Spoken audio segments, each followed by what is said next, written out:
Ya. Oke, kita lihat lagi contoh kasus yang kedua. Kalau tadi kasus yang pertama dengan nilai 200 data modal ya. Kemudian kita lihat contoh yang kedua. Di sini tadi data tinggi badan 100 mahasiswa STIMIK Nusa Mandiri dengan datanya sebagai berikut. Sama seperti tabel yang lain. Nah, kita diminta hitung nilai median. Nah, seperti tadi kita tentukan tabelnya ya. Jangan lupa kita munculkan nilai tepi kelasnya. Kemudian kita hitung juga nilai frekuensi kumulatif tiap-tiap kelas. Masih ingat tadi kelas pertama 4 karena di atasnya belum ada kumulatifnya ya. Kemudian kelas berikutnya tinggal kita tambahkan dengan kelas sebelumnya ya. Nah, kalau ini 100 data, nilainya ada 100 sampel ya. Mediannya di mana posisinya? Sama, perkirakan kita bagi 100 dibagi 2. Berarti posisinya ada di nilai 50, data ke 50. Kita harus cek frekuensinya di mana kalau 50. Nah, kalau 50 kalau dilihat di sini 50 berada pada kelas 1 2 3 4. Nilainya pada kelas keempat ya. Artinya nilainya pada data yang ke-50 atau lebih. Jadi di sini. Kita butuhkan apa? Tepi bawah kelasnya. Karena di sini kita tarik ke samping. Nah, kita perolehlah LM-nya, yaitu 160,5. Kita peroleh nilainya. Ya. Frekuensinya berapa? Frekuensinya 25. Tinggal kita masukkan dengan rumusnya. Ya, rumusnya tadi. LM, kita masukkan 160,5. Kemudian datanya N, datanya adalah N di sini harusnya 100 ya. 100 dibagi 2. NI ya. Datanya harusnya 100 dibagi 2. Kemudian sigma F-nya adalah 25. Kita bagi sigma frekuensi pada kelas median. Di sini adalah frekuensi pada kelas median ya. F-nya harusnya 25 ya. Nah, ini mungkin kita harus hitung lagi ulang ya. Di sini nilainya harus kita hitung lagi ulang. Jadi LM-nya 160,5, kemudian N-nya adalah 100 dibagi 2, sigma F pada frekuensi kumulatif pada kelas kita tersebut adalah 50 ya. Kemudian dibagi dengan sigma F-nya sendiri adalah 25 dikalikan dengan C. Nilainya C-nya sendiri adalah kalau dari sini 173 ya, 173 ke 175. Ada nilainya frekuensinya 3. Kita bisa hitung nilainya ya. Nah, berikutnya kita akan lihat di sini penjelasan tentang modus ya. Nah, modus itu apa? Modus dikatakan nilai yang sering muncul ya, modus operandi, kejadian yang sering muncul. Nah, perumusannya ini tergeser ya. Modus itu terdiri dari LMO, tepi bawah kelas modus, kemudian D1, ini D1 rumusnya, selisih antara frekuensi kelas modus dengan frekuensi kelas sebelum modus. Jadi sama seperti tadi kita tentukan dulu kelas modusnya, kemudian kita lihat kelas sebelumnya berapa, tinggal kita dapatkan D1 dengan cara kita kurangkan kelas modus dengan kelas sebelumnya. Kemudian D2 adalah kebalikannya, kelas modus tapi sesudah.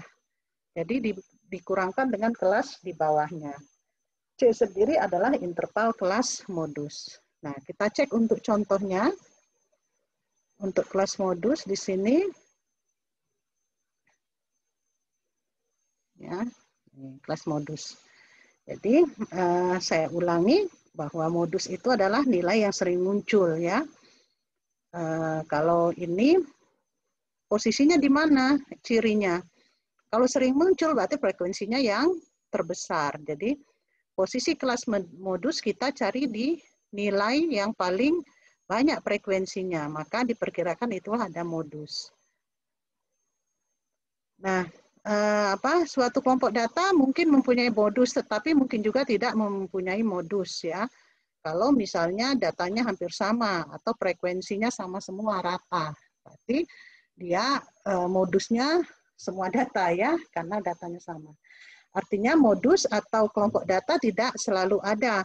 Bila suatu kelompok data mempunyai modus, maka modusnya lebih dari satu atau dikatakan modusnya tidak tunggal. Kalau misalnya frekuensi yang sama, yang banyaknya sama dan paling tinggi itu ada dua, jadi tidak ada paling tinggi. Jadi ada frekuensi 2 kelas atau 3 kelas yang sama, maka masing-masing bisa menjadi modus ya. Nah, untuk modus sendiri kita singkat sebagai mod. Nah, persamaannya bagaimana? Persamaannya adalah modus, rumusnya LMO ditambah tadi D1 dibagi D1 plus D2 dikali C. Ya. LM tadi batas bawah kelas modus, D1 adalah selisih frekuensi kelas modus dengan kelas sebelumnya. D2 selisih dari kelas modus dengan di bawahnya, kelas di bawahnya. Nah, kita lihat dengan tabel yang sama ya. Tabel yang sama. Sekarang kita akan prediksi. Kalau tadi sebelumnya menghitung kelas median, sekarang kita mencari kelas modus. Dilihatnya di mana ya? Kita lihat saja pada kelas yang frekuensinya paling besar ya. Nah, dari kelas ini frekuensinya kalau kita lihat yang paling besar di mana? 45 ya. Ada yang lebih besar dari 45? Tidak ya. Jadi diperkirakan nilai modus itu berada pada frekuensi yang tertinggi, yaitu pada kelas yang terakhir. Kita tandain ya. Mengapa kita perlu tandain? Karena kita harus mencari tahu LM-nya.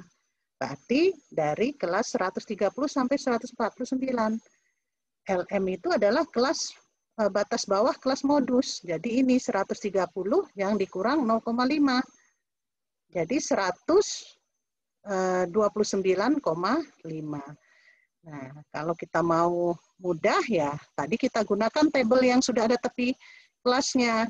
Kelasnya ada di kelas 45 dengan nilai 129,5 ya. Nah, jadi letak modus kita adalah di 45. Sekarang kita hitung D1-nya. Ini kelasnya menjadi fokus kita, ini adalah ini ya, 45 ya. D1 adalah nilai kelas modus dikurang dengan nilai sebelumnya. Jadi 45 dikurang 15, karena 15 adalah kelas sebelumnya. 45 kurang 15 sama dengan 30. Sementara D2 itu adalah nilai kelas modus dikurang nilai kelas setelahnya. Nah, ternyata di sini kelas setelahnya tidak ada, jadi dikurang 0. D2-nya sama dengan 45 dikurang 0 atau tetap 45. Nah, LM-nya tadi kita baca di sini adalah 129,5. Nah, setelah data ini kita punya lengkap, tinggal kita masukkan saja ya dari perhitungannya. LMO-nya berapa? LMO-nya tadi 129,5. D1-nya berapa? 30. Kemudian D1-nya plus D2, jadi 30 ditambah 45. Dikali C-nya 20. Jadi 129,5, 30 dibagi 75 dikali 20 diperoleh nilainya 8. Tinggal kita tambahkan 129,5 ditambah 8, diperolehlah nilai 137,5. Nah, jadi kita bisa nyatakan bahwa modus pada tabel distribusi frekuensi tentang modal tadi berada nilainya yaitu 137,5. Nah, ini adalah nilai modus ya. Selanjutnya adalah kita akan melihat praktil ya. Apa itu praktil? Praktil di sini adalah nilai-nilai data yang membagi seperangkat data yang telah terurut menjadi beberapa bagian yang sama. Ada berapa macam? Ya, ada yang disebut sebagai kuartil, ada yang disebut sebagai desil, ada yang disebut sebagai persentil. Nah, kalau kuartil apa? Kuartil itu kuartet, ya, 4 ya. Jadi kuartil identik dengan kuartet atau 4. Sementara desil dasa 10 ya. Kalau persentil dari namanya persen udah tahu 100 ya. Jadi kuartil adalah membagi seperangkat data yang terurut menjadi 4 bagian yang sama. Kalau desil adalah nilai-nilai data yang membagi seperangkat data yang terurut menjadi 10 bagian yang sama. Nah, persentil sama ya, adalah salah satu praktil yang memiliki nilai-nilai data yang membagi seperangkat data yang terurut menjadi 100 bagian yang sama. Nah, masing-masing bentuk umum rumusnya itu sama kalau dilihat. Kalau adik-adik dilihat di sini, dia tetap menggunakan yang namanya batas bawah ya. Karena ini kuartil, kita lambangkan sebagai Q, kemudian desil D, persentil P. Nah, perlu dilihat ini adalah QI ya, QI. Artinya apa? Pada kuartil nilai apa? Nilai-nilainya kalau seperangkat data kita bagi menjadi 4, berarti bayangkan data terurut kemudian kita bagi 4 ya. 1 2 3 4. Ada 3 bagian ya. Ada 3 bagian data. Maka kuartil ini QI-nya itu I-nya dari 1 sampai 3. Karena kuartil terdapat kuartil pertama, kuartil kedua, dan kuartil ketiga. Rumusnya bagaimana? Rumusnya diturunkan dari rumus umum ini. Kuartil I diperoleh dari LQI, ya. LQ ini adalah nanti batas bawah kelas kuartil tergantung. Kuartil pertama ya berarti LQ1. Kalau kuartil kedua, batas bawah kelas kuartil kedua. Nah, bagaimana kita menentukan kuartilnya? Ya, kita pakai ini. IN dibagi 4. I-nya tadi tergantung perangkat data yang pertama. Kalau pertama berarti 1 dikali N. N-nya kita lihat banyaknya data. Kalau tadi kan kita contohnya 200 dan 100 data. Nah, apa yang mencirikannya? Mencirikannya beda dengan rumus semuanya itu dari ininya, pembaginya. Karena kuartil dibagi 4. Kalau desil dia dibagi 10. Kalau persentil kita bagi 100. Rumus lainnya sama. Juga ketika kita menentukan tadi modus ya. Menentukan median. Kalau modus tadi beda karena D1 plus D2 ya. D1 dibagi D1 plus D2. Ini dia sama dengan nilai tadi median ya. Kalau median tadi dibagi 2. Sama dia dikalikan interval semuanya. Jadi tinggal kebutuhannya adik-adik ya. Nanti ya apa yang mau dicari? Misalnya saya mau mencari kuartil kedua.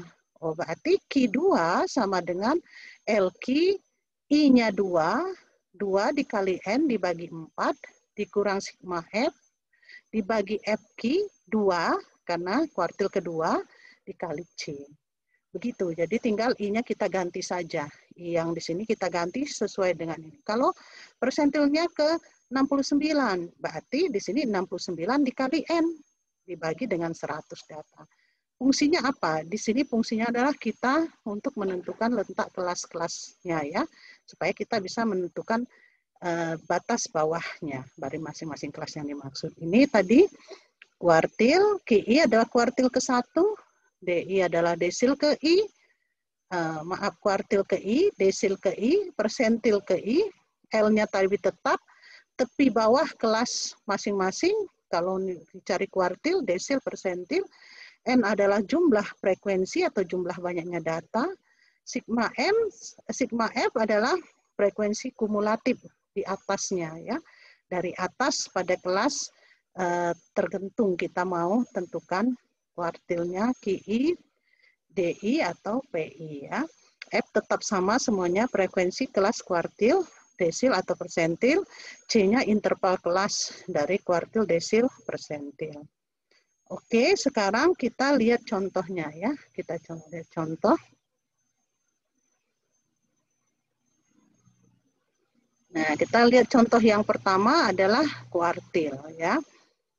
Tadi kuartil membagi 4 bagian yang sama banyak, berarti ada 3, karena dibagi sama 4 sama banyak, ada 3. Kuartil pertama, Q1, kuartil kedua, Q2, kuartil ketiga adalah Q3. Nah, kuartil pertama disebut kuartil bawah, ada yang menyebutnya. Kuartil kedua disebut kuartil tengah, atau juga disebut nilai rata-rata, nilai median ya. Karena dia berada di tengah. Kemudian kuartil ketiga disebut juga kuartil atas ya. Nah, ini tadi kalau kita lihat rumusnya ya, QI sama. Nah, apa yang kita lakukan? Kita lakukan hal yang sama ya. Misalnya datanya sama, kita ambil di sini, kita munculkanlah tadi tepi kelas dan frekuensi. Nah, tinggal kita tentukan dulu nih. Kira-kira untuk kuartil, kita mau cari kuartil keberapa nih? Kuartil pertama misalnya. Nah, kita mau cari letak kelasnya di mana kan? Kalau nggak tahu letak kelasnya, kita nggak bisa menentukan LQ-nya. Kita cari IN, berarti I-nya 1 dikali N. N-nya berapa? 200. 1 kali 200 dibagi 4 ya. 1 kali N, 200. Ini 200. Ya, 200 karena 1 kali N. N-nya adalah 200 dibagi 4. Dikurang 22. 200 dibagi 4 adalah 50. Nah, kita lihat di frekuensinya, yang kelasnya ke 50 yang mana? Ya, yang kumulatif kelasnya 50. Berarti dia ada di kelas kedua. Ya, kelas kedua berarti nilai LM-nya adalah 29,5. Makanya di sini LM-nya kita peroleh 29,5 ya.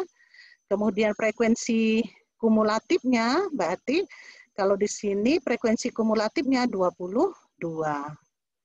Dikalikan frekuensi pada kelasnya, karena kita kelasnya ada di sini, frekuensinya adalah 38. Kita cantumkan 38 di sini. 50, 100 bagi 4, 50 dikurang 22. Ya. Kemudian dibagi 38, dikali 20, diperoleh 14,74. Tambahkan dengan 29,5, diperoleh 44,24. Nah, hal yang sama kita bisa cari untuk kuartil kedua. Dari 2N plus 4. 2N, 2 kali N-nya 200, berarti 400. 400 bagi 4, 100 dikurang 86. Ya. 400 bagi 4, 100. Berarti kelas 100 di mana? Berada di kelas 70 sampai 89, di mana LM-nya 69,5. Nah, ini kita peroleh nilai 69,5, kemudian seperti tadi, kita lihat nilai kumulatif di 69,5. Di 69,5 kumulatifnya adalah sebelumnya 86. Kita masukkan nilainya di sini 86. Frekuensi kelasnya 19, kita cek. Betul 19. Ya, kita bagikan 19, dihitung nilainya diperoleh 84,24. Itu untuk kuartil kedua. Kalau dilihat kuartil kedua ini sama dengan nilai rata-ratanya ya. Nah, kita bisa juga cari kuartil ketiganya dengan cara yang sama. 3N, berarti 3 kali 200. 600 dibagi 4.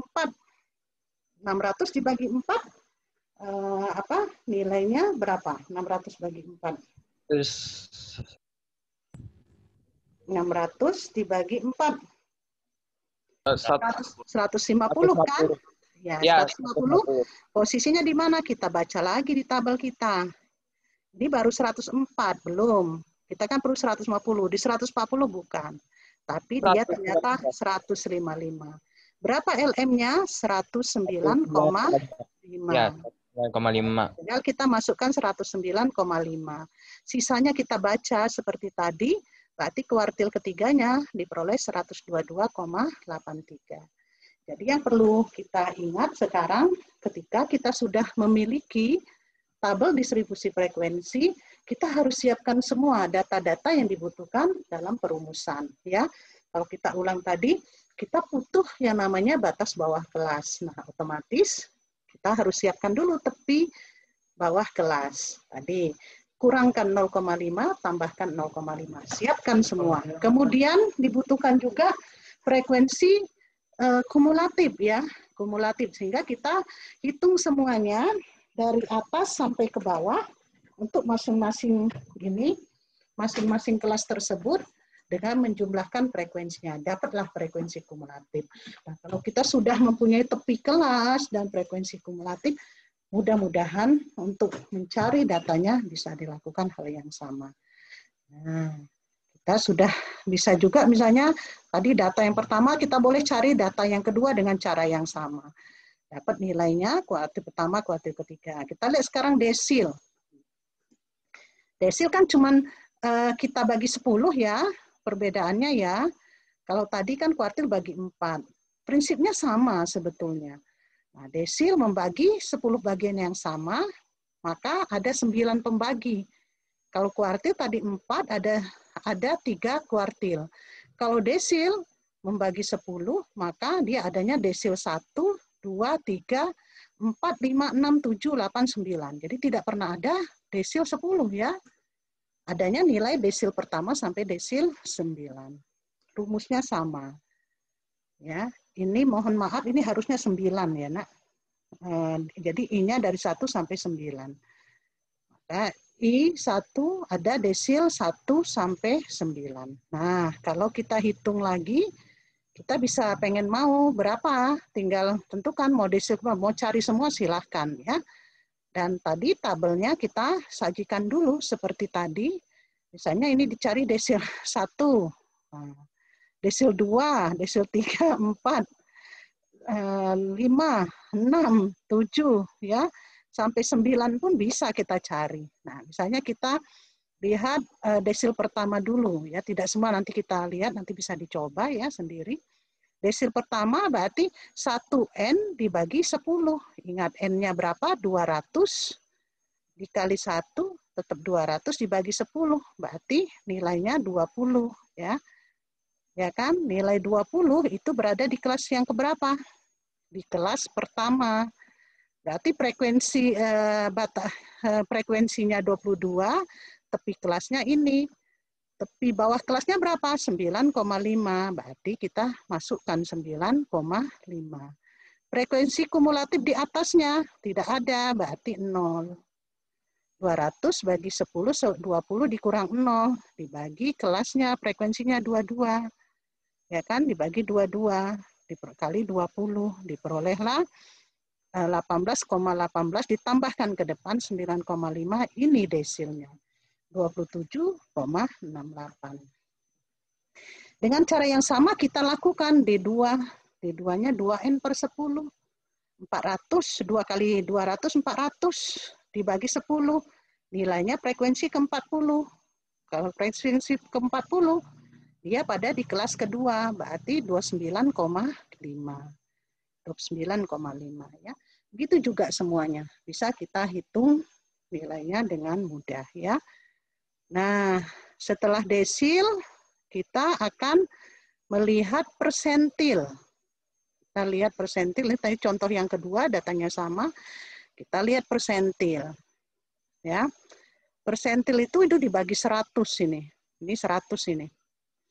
100 bagian yang sama caranya. Berarti ada P1 kalau 100 bagian ada persentil 1 sampai dengan persentil 99 ya. Nah, kita bisa cari, silakan saja puas dari P1 sampai P99. Nah, misalnya kita ambil contoh di sini diminta P15, 23, 47 ini ya. Kita ambil aja P15. Bagaimana caranya? Sama dengan cara yang mudah, kita keluarkan tepi kelasnya, frekuensi kumulatif.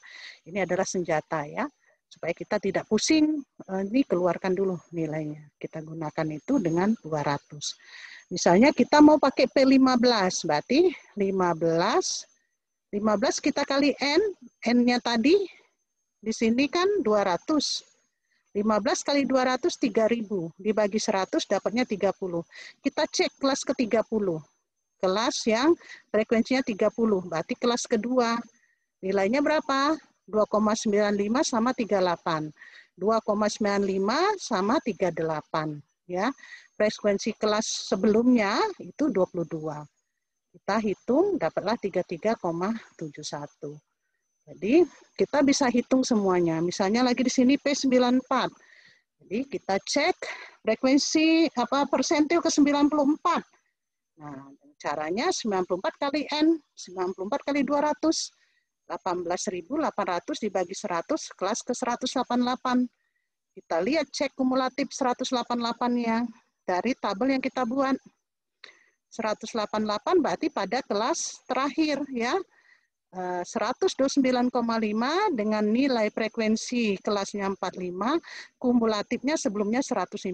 Jadi 129, 45 sama 155. Ini yang kita butuhkan. Jadi tinggal kita masukkan untuk frekuensinya ya, 129,5, 155 dan 45. Diperolehlah 184 kurang 155 dibagi 45, diperoleh 14,66, tambahkan ke depan nilainya 144,16.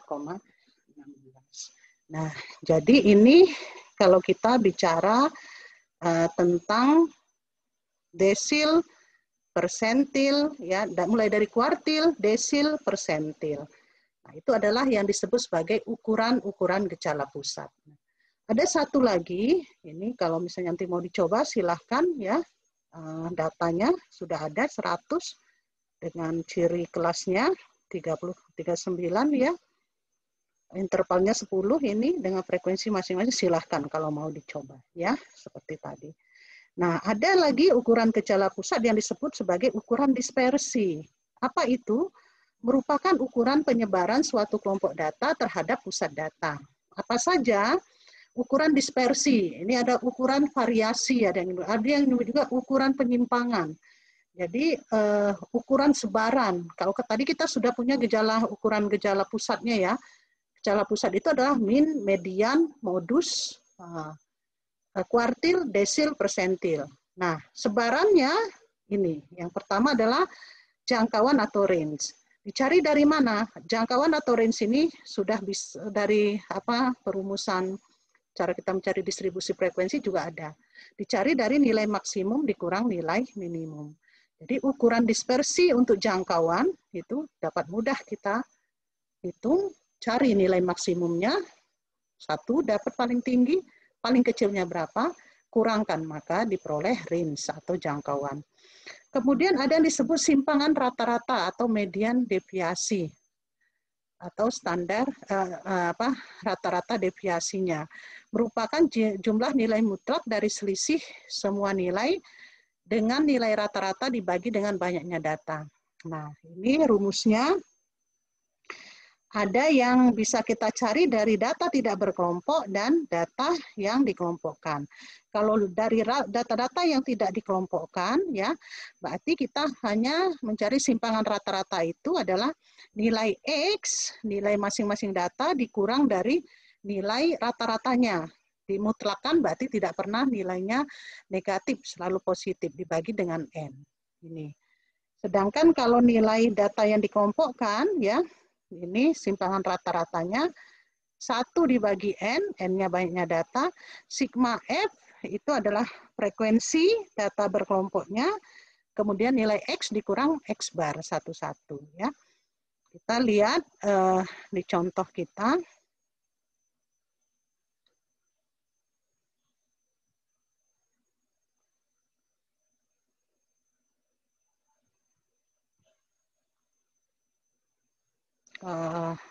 Kita cek. Oh, ini masih modus median semua ya. Nah, ini ukuran penyebaran data. Yang pertama range ya, tadi misalnya kelompok data pertama, kedua, ketiga, kita tinggal cek aja. Kelompok data pertama nilai range-nya terbesar adalah 45, terkecilnya 45, berarti jangkauannya 0 untuk kelompok data pertama. Kelompok data kedua tertingginya 80 ya. 80, terendahnya 20, maka range-nya 60 atau jangkauannya.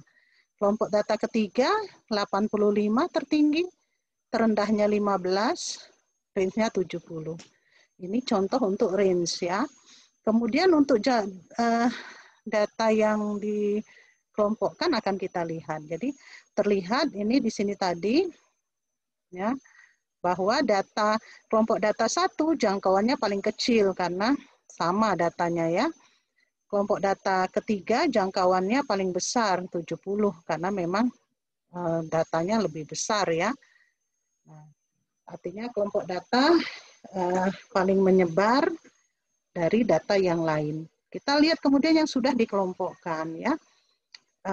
Untuk data yang dikelompokkan, kita cek di sini. Misalnya kita diberikan contoh tabel seperti ini, tabel berat badan 54 mahasiswa. Ya. Nah, kita lihat ini nilainya masing-masing, titik tengahnya sudah ditentukan, frekuensinya sudah ditentukan. Nah, maksimumnya kita bisa lihat kebetulan di sini dia datanya harusnya ada data mentah ya, data mentahnya.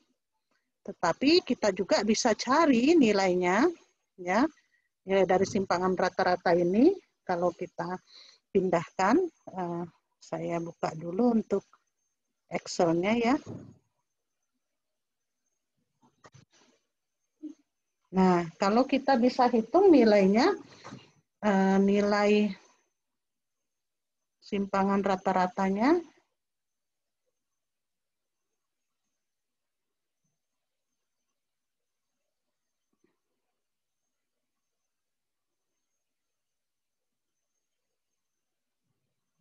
caranya kita bisa hitung mulai dari nilai rata-ratanya. Nah, misalnya kita pakai data yang tadi saja ya, yang sebelumnya kita sudah dapat nilai 82,7 untuk nilai rata-ratanya.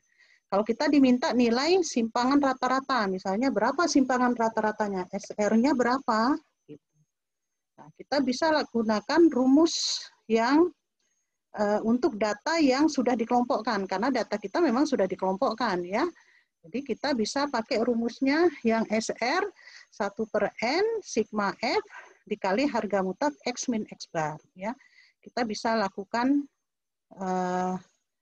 menghitung dengan rumus yang seperti itu. Kita siapkan dulu rumusnya, mohon bersabar ya. Kita siapkan dulu rumusnya supaya kita tidak bolak-balik ya ke file, kita bisa ambil rumusnya dulu. Tadi saya siapkan dulu, kita taruh di Excel biar mudah. Nah, tadi rumusnya kan seperti ini. Nah, ini rumusnya. Rumus tadi yang tadi bahwa SR itu simpangan rata-rata bisa kita cari dengan cara menentukan 1/N dikali sigma F. Sigma F-nya sendiri apa? Frekuensi kelas untuk data berkelompok ya. Kemudian berarti nilai F ini kita pakai ya. Kemudian X, nilai X ini adalah nilai data, berarti nilai XI-nya kita ambil, kemudian nilai X bar-nya adalah nilai rata-ratanya 82,7. Jadi kita akan hitung ya nilai rumusnya ini sigma F kali X min X bar ya. Kalau saya boleh taruh di atas sini, dan ini kita beri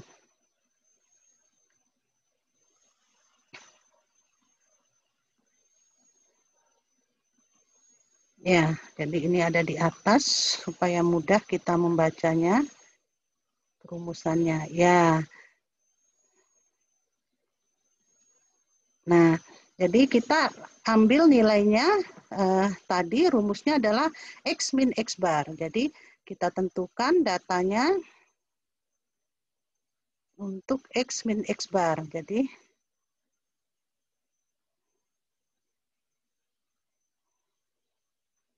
ya X min X bar. Jadi X-nya itu adalah XI min X bar. X rata-rata ya. X rata-rata. Kita tulis X rata-rata karena susah nulis X bar di atasnya. X rata-rata. Jadi yang mana? Nilai X ini kita kurangkan 82,7. Nah, itu yang kita butuhkan untuk mengambil data yang pertama ini. Harga mutlak ya. Jadi ini harga mutlak posisinya harga mutlak. Jadi artinya nanti kalau dia negatif harus dipositifkan ya. XI-nya berapa? Ini XI-nya dikurang dengan X bar. Nah, diperolehlah untuk nilai pertama ini adalah 63,2. Tapi ini belum di harga mutlak, harusnya di harga mutlak.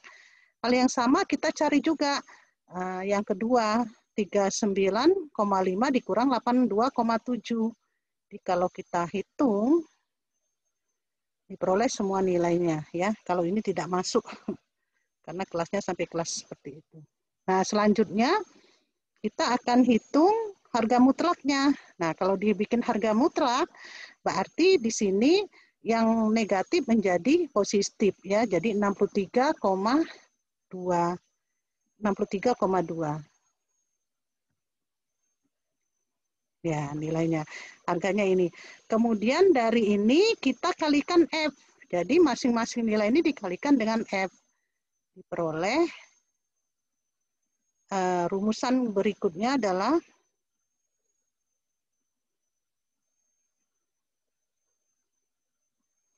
ya, yang ini kita kalikan masing-masing F. Atau kita bisa tulis FI kita kalikan dengan nilai rata-ratanya. Nah, berarti nilai yang ini F kita kalikan dengan ini. Jadi kita kalikan nilai FI-nya dikali dengan nilai tadi XI min X bar. Ya, dapat nilainya ini kita hitung semuanya. Nah, yang kita butuhkan apa? Sigmanya.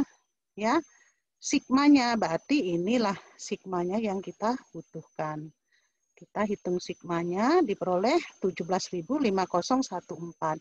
Jadi simpangan rata-ratanya akan diperoleh simpangan rata-rata atau SR-nya adalah nilai ini dibagi dengan N. N-nya 200. Jadi nilai simpangan rata-ratanya 17.000 ini kita bagi dengan nilai 200. Nah, diperolehlah simpangan rata-ratanya 87,507. Ini adalah simpangan rata-rata. Ya, mudah-mudahan bisa dipahami ya cara pencariannya. Jadi diperoleh nilai SR-nya 87,50 dengan rumusan yang ini tadi. Oke, ya. Kita lanjut untuk yang berikutnya. Setelah ukuran simpangan rata-rata yang dikelompokkan sudah kita cari. Kemudian ada yang namanya varians ya. Nah, varians rumusnya kalau dilihat dilambangkan dengan S kuadrat ya. Mengapa? Karena memang definisinya adalah rata-rata kuadrat selisih atau kuadrat simpangan dari semua nilai data terhadap rata-rata hitungnya. Rumusnya hampir sama, tadi XI min X bar, tapi dia dikuadratkan. Nah, pembaginya adalah 1 dibagi N min 2. Nah, variasi ini dilambangkan dengan S kuadrat kalau dia populasi. Tapi kalau misalnya variasi dari sampel, maka disebut sebagai tau kuadrat ya, karena nilainya berdasarkan populasi, nilai populasi tau kuadrat. Tapi kalau untuk sampel kita lambangkan dengan S kuadrat, itu variasinya. Ya, ini variasi untuk sekelompok data. Ya, tadi sama, tinggal kita kuadratkan sebelum dikalikan dengan F. Dibaginya N min 1. Ya. Kita coba hitung ini, ya rumusnya adalah simpangan data berkelompoknya. Kita akan hitung sama di Excel-nya tadi ya. Kita akan coba untuk mengambilnya di Excel seperti tadi.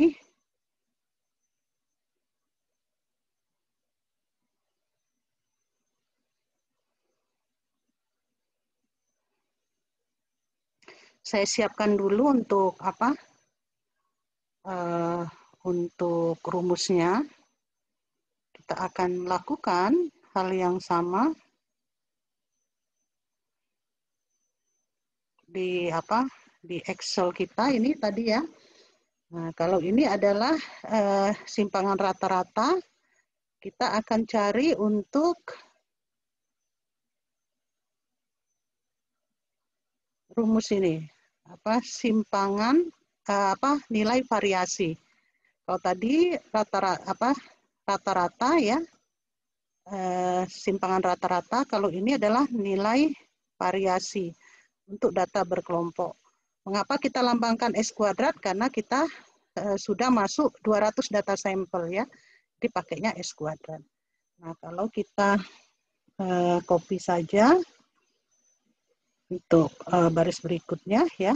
Nah, ini di kedua ini kita hilangkan karena kita mau pakai rumusnya yang ini. Nah, sebetulnya pencariannya hampir sama. Kalau tadi dari XI min X bar, X rata-rata, langsung kita kalikan FI. Kalau ini tidak. Jadi dari nilai ini harus dikuadratkan dulu. Jadi yang ini rumusnya adalah kita kuadratkan dulu. Jadi ini dikuadratkan ya. Tanda kuadrat. Jadi dipangkat 2 kan ya. Misalnya itu dianggap kuadrat karena tidak ada angka huruf yang bisa dikecilkan. Ini di kuadrat ya, pemahamannya kuadrat. Jadi artinya apa? Yang ini 63,2 kita kalikan, kuadratkan. Berarti kita kalikan 63,2. Ini kuadratnya. Semua kita hitung. Dapat kuadratnya ya. Kemudian dikali F, sigma F. Nah, baru kita kalikan dengan sigma F-nya. Ya, kita bikinkan satu lagi untuk pengalinya sigma masing-masing frekuensi di kelasnya. Jadi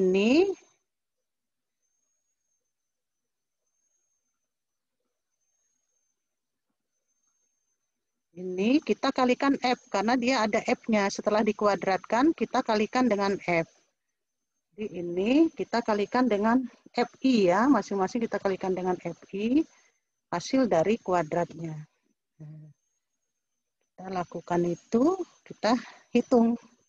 Jadi nilai ini F-nya 22, kita kalikan dengan nilai hasil dari XI, nilai tengah, ya dikurang nilai rata-ratanya yang dikuadratkan. Diperoleh nilainya ini. Kita lakukan sama, kita hitung, dapat ya semua, baru kita hitung sigmanya. Nah, inilah simpangan rata-ratanya. Jadi simpangan rata-ratanya tinggal kita cari dibagi dengan N-1. Jadi kalau di sini variasinya, nilai variasi atau di sini S kuadrat ya, S kuadrat. Nilai variasi atau S kuadrat itu bukan S2 bukan tapi S kuadrat ya. Nah, kita cari adalah nilai ini sigma F X min X bar yaitu ini nilainya. Ya, nilai ini kita bagi dengan N-1. N-nya adalah 200. 200 dikurang 1 ya. 200 nilai ini nilai 200 dikurang 1 atau dibagi 199. Nah, ini adalah nilai variasinya. Nah, ini adalah nilai variasinya. Jadi sudah kita peroleh ya. Kita peroleh hasilnya seperti ini. Jadi kita gunakanlah rumus ini. Ya. Ini cara mencari dari nilai variasi, dilanjutkan tadi dengan perhitungan dari simpangan rata-ratanya. Oke, kita kembali lagi ke lanjutan dari slide kita ya, adik-adik semua. Oke, ini adalah tadi variasi ya, nilai variasi. Kemudian kita lihat simpangan baku standar. Nah, simpangan baku standar tadi adalah merupakan akar pangkat 2 dari variasi. Nah, tadi sudah dapat nilai simpangan bakunya, tinggal kita akarkan saja. Maka diperoleh nilai simpangan baku. Berikutnya yang disebut sebagai nilai dispersi jangkauan kuartil. Ya, kalau mau tadi ini simpangan baku, ya kita cari tadi dikuadratkan saja ya. Nah, saya kira bisalah tadi nilainya dikuadratkan. Jangkauan kuartil adalah simpangan kuartil atau rentang semi antar kuartil atau disebut juga deviasi kuartil. Bagaimana mencarinya? Jangkauan kuartil atau JK ini Q3 dikurang Q1 dibagi 2. Jadi berapa nilai kuartil pertamanya? Kemudian dikurang kuartil ke-1, kuartil ketiga dikurang kuartil ke-1 positifnya dibagi 2. Dapatlah jangkauan kuartilnya. Kemudian jangkauan persentil dari mana? Nah, jangkauan persentil ini diambil dari persentil ke-90 dikurang persentil ke-10. Jadi cari dulu nilai persentil 10-nya, tentukan nilai persentil ke-10, tinggal dikurangkan, yang disebut dengan jangkauan persentil. Ya. Nah, apa yang kita lakukan tadi adalah secara manual. Kita sudah dukung tadi, misalnya dengan Excel, kita bisa lakukan dengan Excel nanti. Caranya kita munculkan dulu ya fungsi data analisisnya.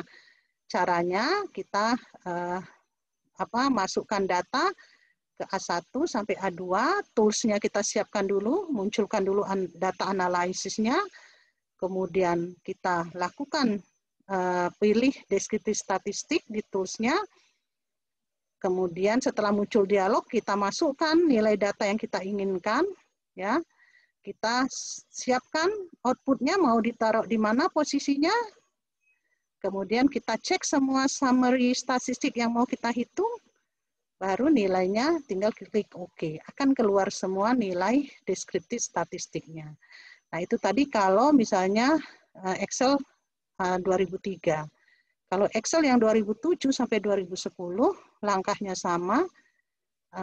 Tinggal kita lakukan ya, datanya masukkan ringnya. Ini ternyata datanya kan A1 sampai A21, ada 21 data. Kemudian kita pilih menu utamanya data analyze. Kemudian kita sorot data-datanya, masukkan ke range-nya, siapkan tempat keluar datanya, baru kita klik OK. Nah, ini contohnya angkanya ini yang tadi A1 sampai A2 sampai A21 nilai datanya. Kemudian kita tinggal kalau diklik OK, keluarlah nilainya. Min, standar error, median, mode, kemudian ada nilai minimumnya, maksimumnya, range-nya juga keluar. Bisa kita gunakan dengan Excel ya. Kalau kita ambil tadi, kita contohkan ya.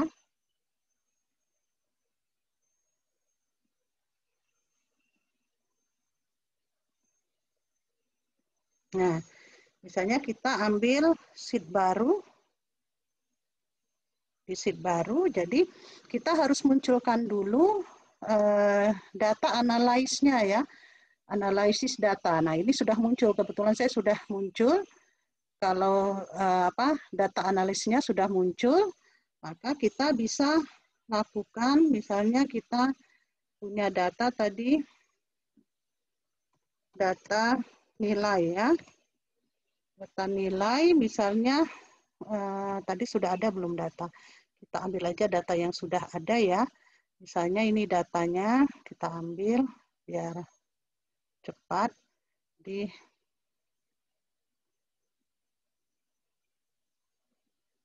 ini nilai datanya.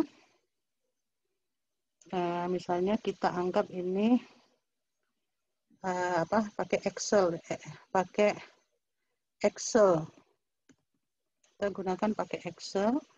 Kemudian ini tadi adalah perhitungan ya.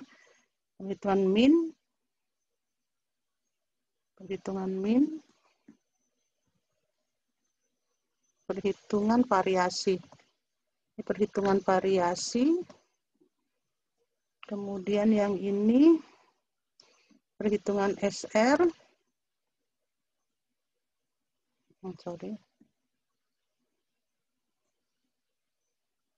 Perhitungan SR, kemudian yang ini adalah ya SR dan variasi. Oke. Sekarang kita lihat di sini datanya. 42 ini, kemudian kita ambil lagi kalau ada data lain, mau kita tambah ini ya, misalnya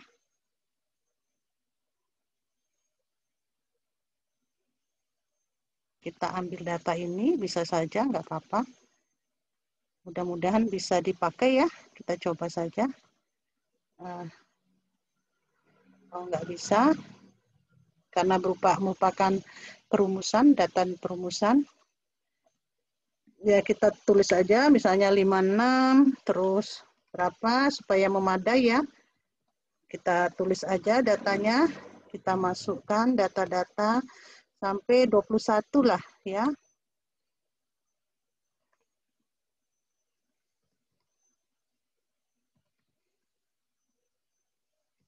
Nah, misalnya data seperti ini, mau kita olah. Maka langkah yang pertama tadi kita lakukan, langkah pertama adalah kita masukkan data pada range ya. Kita sudah punya range-nya, data pada range. Kemudian kita pilih menu data pada menu utama, kita klik data analyze, kemudian kita pilih deskriptif statistiknya ya. Jadi tadi seperti ini, kita ambil langkah pertamanya, kita sudah punya data seperti ini, kemudian pada menu utama Excel-nya, kita klik datanya, keluarlah menu data analisis, tinggal kita klik, nah kita pilih deskriptif statistik, kita oke-kan, nah kemudian yang mana yang mau kita hitung nilainya, ya? Yang mana mau kita hitung nilainya? Ini data kita sudah ada, tinggal kita sorot. Oke, kita punya data A2 sampai kurang 1 sampai data 86, data ke-18 ya. Kemudian apa yang mau kita cari? Selanjutnya kita tentukan output range-nya. Nah, output range-nya mau ditaruh di mana? Misalnya kita pilih di sini. Ini, kemudian output range-nya kita mau taruh di sini misalnya posisinya. Oke. Setelah itu kita klik summary statistik yang mau kita ini ambil nilainya, kita klik OK. Nah, diperolehlah nilainya yang tadi kita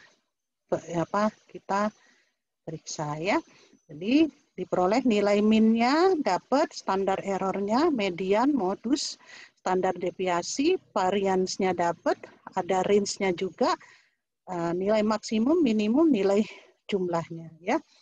Nah, jadi sebetulnya dasar dari perhitungan Excel ini adalah seperti yang tadi manual kita lakukan. Demikian mudah-mudahan penjelasan saya terkait dengan ukuran gejala pusat dan ukuran dispersi, baik menggunakan manual maupun menghitung dengan menggunakan Excel, yaitu dari data dan data analisis. Kita pilih tadi summary statistiknya, bisa kita lakukan. Saya kira demikian ya yang bisa saya